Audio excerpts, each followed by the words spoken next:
Now we're going to do a northern pike. So anyways, on the northern pike or jack, same thing. Start behind the gills, slit down to the backbone, slit along the midline of the back, the dorsal side, just through the skin. And I want to stay up higher than the midline, just on the upper side of it. Now there's some meat below here that I've missed off. I want to go down to the bone layer now. The bones stick up the same as they did in the walleye, right up vertically to the center. There, I've got the bones now. And I'm just riding my knife. You see the white there? And if you scrape it, you can hear. Those are the bones that came straight up the back. So I'm going to follow them down to the spine. And there's another set of bones, a special set of bones in a pike, that come up obliquely through the meat, not like a walleye. And I've already started cutting through them. They're the Y bones. This is the top of the Y. See little the white spots? I've already cut them off of the spinal column, the top of the Y. Now I'm going to get through the rest of the Y bones, and I'm going to be on the rib cage. Now I'm on the rib cage. If you look here again, the Y bones were attached. There's a spinal column running right here. The Y bones were attached there and up here. So they come into a Y and they go into the meat on an oblique angle. And you'll see later as we debone them how that creates a problem. But I'm cutting all the Y bones. Now I'm through them and past the spinal column. Now I'm onto the rib cage. And it's easier than a walleye with this rib cage because the bones don't belly. They don't have a big fat belly like a walleye, and the bones are more straight. Going down, you can just ride your knife on top of the ribs, hopefully not cutting through them. Just leave it flat. There, look at, see all the ribs there? See, there's a couple of ribs sticking out that I've cut off. They're not in the meat. They're still stuck on the carcass. In the center of the belly here, the ribs are longer there than they are at either end, and you'll see that as we take it off, and you're going to notice that when we're deboning too. See, this is coming off really good. So there's your rib cage, and there's the bones that stuck up to his back. We've left a little strip of meat here, but it's almost impossible to see that. A perfect fillet wouldn't have had. If you had lots of practice every year, you wouldn't have that meat laying up there. You would have cut it better. Now when I go in here, because of the pelvic fin on a walleye, you can just go back to the tail. This pelvic fin gets in my way here, but I can see it inside here. See it sticking out? It's around there. I'm going to go around the pelvic fin because you can't go through it. It's got too many bones in there. So it makes a little circle of fish. And then we finish taking them off the carcass. And again, if you're going to leave skin on, you got to remember to do that before you slide your knife all the way to the end.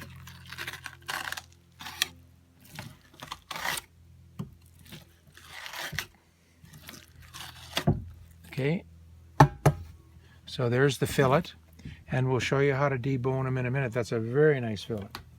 Anyways, we're going to flip them over and do the other side the same way as we did before. And you probably don't really need to film this whole thing if you don't want to. But down to the spinal column. And I'm going to try to leave less meat on this one. But you got to slit the skin to get in there, and you don't want to be on the underside of those bones, that row of bones. You got to be above it.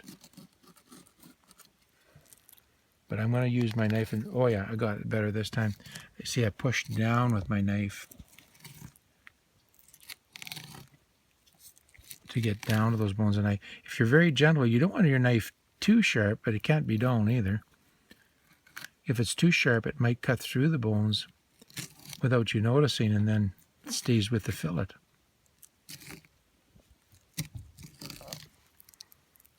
There, I'm through the Y bones there.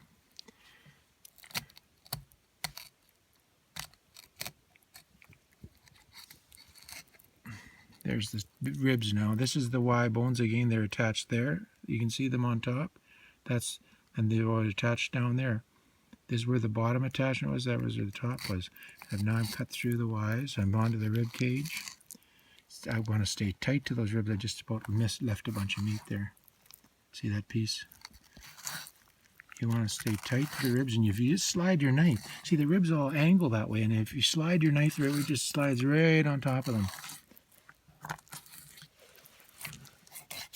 Now we got that the oars, the pectoral fins, still attached to that piece, but we'll take care of that in a minute.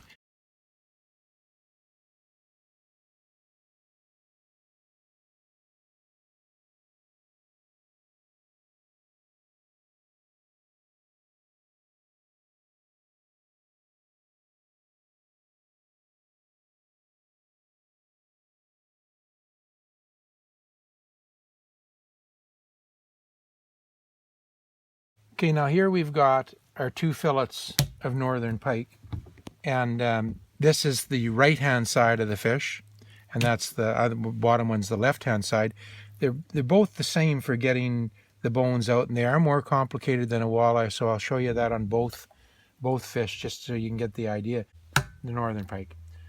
The worst thing that people have found over the years about jack or northern pike is the bones, because there's probably 100 bones in this fish, and they're hard to get at. They're all on the dorsal side of the fish. The belly side of the fish, we've already taken off the ribs and left the ribs on the carcass. So the belly side of the fish no longer has any bones. The ribs are gone. So this whole bottom side of the fillet has no bones in it. It's the top side that's full of these Y bones that we were cutting off, and they're all on an oblique angle, and they're hard to get out. But what we do is a technique called butterflying a fillet. Some people just hack off the bones and waste 90% of this meat up on the top, and look how thick that is. That's where the bulk of your meat is, on the dorsal side of the fish. Well, some people just cut the bones right out, and you're left with the boneless side of the belly side. Well, that's not good. For an extra 5 minutes of work, you can make these fillets into excellent boneless fillets, and I'm going to show you that right now. And we'll start with the left side of the fish, I guess. It doesn't really matter. I usually have a preference. There's certain ways that you hold your knife that it's easier to get a bone out. But the bones run. I told you they were Y bones, and you saw me cutting them off, and I can see the tops of the Y bones right here. Little bumps. You probably can't feel them, but they're up off. This is the midline of the fillet. You can see a line running right down the center of the fillet. That's where the spinal column was right above the midline. And the Y bones, and the reason they're called Y bones is they're shaped like a Y. The bottom part of the Y is here, top part of the Y is there, and they join into one bone and go out to the side of the fish on about a 45-degree angle or something like that. So the way we get the Y bones out is, we know where the top of the Y is right there, and I'm going to put my knife in, I'm going to run my knife. The Y bones usually run about 3/4 of the length of the fish. So I want to run my knife and make a slit along the top of those little white dots, straight down, and just gently, because I don't want to cut through the bones. And then I'm going to start peeling it.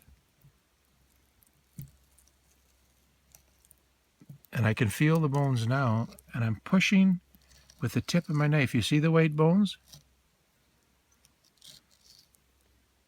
But I got to stay on the top side of them, the dorsal side, because I don't want to be cutting them off neither.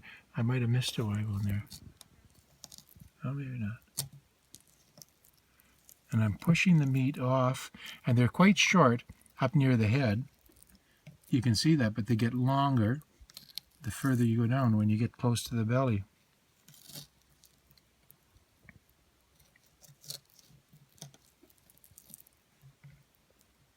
I can see some right there. And they tend to go further away from the midline when you get close to the tail. So you got to fan your cut out a little bit further away from the midline. And I'm on top of the Ys now. There's a single bone coming out. It's just wide at the top up where it was attached to the backbone. So now I'm going out. I can feel the bones with my knife. And I know from experience they go about this far back. Okay, so that's the top cut. And I think I've got all the bones exposed there. And I've saved, this is the kind of meat, some people just take their knife and make this bottom cut only underneath the Y bones. And then I lift my knife up when I cut right down the midline of the fillet. See the midline? I just made a slit there on the midline. And then as soon as I get through that slit, I just lift up my knife. And look what's on top of my knife blade. See them? There's bones. And I just sort of feed the knife gently underneath it without cutting the bones. So the bones are in this package of meat. And the only meat that we're wasting right now is the meat that's in the Y itself, at the top of the Y.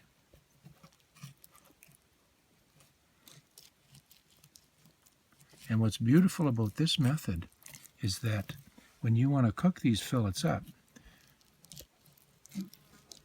we've done what we called a butterfly technique, and we'll make the fillet much wider than it was in the first place, and it's an even thickness.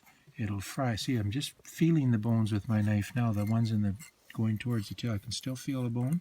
So I pull, feel, cut. I can feel the bone still. One more, one more, one more. What? Oh, come on. There, last bone.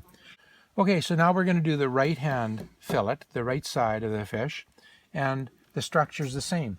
And again, here's the midline of the fillet. That's below the backbone.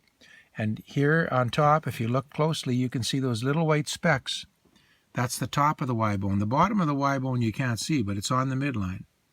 But the top you can see. So we're going to start following those white specks all the way down. And I just put my knife along the top of them. I can see the white specks, all the way down to the close to the tail. And I got to flare out a little bit at the end because they move away a little bit from the midline. I can see a white speck right there. Now I'm going to just fan my knife along the tops of the bones.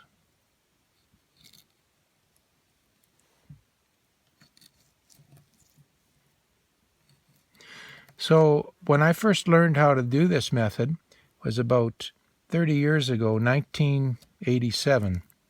And we were fishing with some friends at Jim's camps, Nestoic Lake on the Churchill River. And our guide that day happened to be Tom McKenzie from Stanley Mission. And I asked him, I said, about, he deboned everything, and the fishing was excellent there, and he deboned all the fish for us. And I said, well, can you show me how to do that? So he showed me how to do both a walleye and a pike, and a walleyed pike and a northern pike. And that's how I learned how to do this. And I got to be very thankful to Tom for that particular bit of advice, because I've had it and used it for many, many years. Although I don't get much practice anymore. So anyways, I was telling you before that I prefer the northern pike to the walleye once they're deboned. This last fillet is coming off, and here's the bones coming out all the way to the end. And I'm not doing very well. I got too carried away with the... I've cut through my fillet a bit. I guess I must be camera shy or nervous, because I've left some meat. I've taken out too much meat with these bones. You can see this is a butcher job. I've left this. There shouldn't be any board showing through the fish there. But anyways, it's still a nice fillet, and butterflied. It's an even thickness all the way across. When you throw that in the frying pan, and you always throw your fish in skid side down in the frying pan first, then they don't curl. So that's the skin side. Throw it down in the hot oil this way, and it won't curl on you. That was a trick that Tommy Mackenzie's brother, John Paul Mackenzie, taught me. Skin side first. And that's the story. So enjoy. Have a great day.